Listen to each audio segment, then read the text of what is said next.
is Classic FM. I'm delighted to welcome today to Classic FM Mark Thomas to discuss his show Bravo Figaro. Thank you very much for coming and having a chat to us. It's been in Edinburgh. Yes. It's already won awards. Yeah. And it now begins a tour. Yeah. And it's about opera. Just start by telling us what your first memory, if you like, was of opera and how it became part of your conscience. My first memory of opera is my dad playing it. My dad was working class, self-educated, self-employed builder. Somewhere, you know, he was a reactionary bigot. Do you know what I mean? I was trying to think of a polite way to describe him then, but I think reactionary bigot would be to the right of Genghis Khan. You know, he really was. His views were very, very Old Testament, and he was very much the patriarch. And he discovered opera for himself, so it wasn't something that he was supposed to listen to. There weren't, you know, Classic FM. There was not this idea that you could just turn on a radio station and listen to it. There wasn't the idea that it was available for you.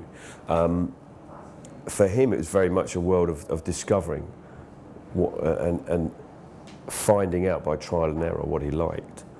And he became a zealot. You know, like anyone who discovers something later in life, you know, and it becomes a zealot. And so it was like our neighbours, you know, our neighbours know opera. Not because they chose to, but because my dad would just play this stuff at full blast. And it would just, we lived in Clapham, so it was just like the whole street got to hear it on Sunday. And my first memory of opera was him playing it and singing along, and then whistling it at home on Sunday while he did the paperwork. And often if your parents like something or introduce you to something, you immediately take a negative response to it. Did you like the music when you heard it? No, I hated it. Absolutely hated it. For me, everything that was, it summed up everything that was wrong. It didn't have guitars, it wasn't loud, it wasn't punk. It didn't have, it was a preserve for the rich. It was elitist, and it was rubbish, and it was artificial. So for me, all of those things just went, oh, this is crap. And because my dad listened to it and was just played throughout I found it terminally embarrassing. He used to play it on the building site. He used to take tape recorders and stuff onto the building site and play it and sing along. And he just couldn't sing. I mean, it was just the most excruciating. It was just like, it was basically like Cleo Lane with Tourette's, with no ability or awareness of what a note was. And he didn't even know the words, so he just improvised them. And where did the Royal Opera House fit into all of this? When I did this Radio 4 thing, somebody at the Royal Opera House heard it.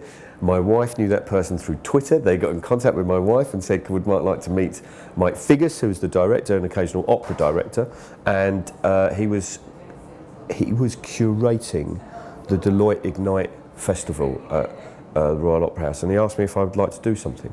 And so I said yeah.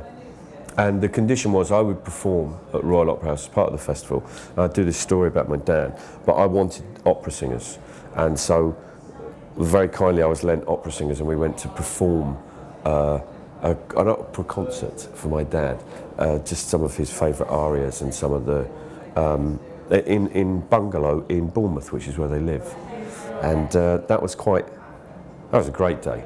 But that's exactly what you probably would have wanted if you're looking back then. You're taking that form of art that you thought you hated somewhere where it's immediately accessible, where you don't have to go and see it in a big flouncy opera house. Well, I think, actually there's room for both, I have to say. And I was having an argument with someone who said to me, but have you seen the Royal Opera House? I said, yeah, it's great. Have you been inside? It's an amazing venue. They've got brilliant facilities. And he said, yeah, but they've got like a department that produces wigs. And I was like, well, you employ the top singers in the world. You can hardly expect them to bring their own costume. Let's get along that Dame Kiwi, because she's got her own dress. She'll be good for the part. You can't do that, that's nuts. And actually there needs to be a place where art is taken seriously enough that it is excellent. And actually you do need to aspire for it to be absolutely fantastic. And so I don't have a problem with places like that getting funding. I want arts to be funded.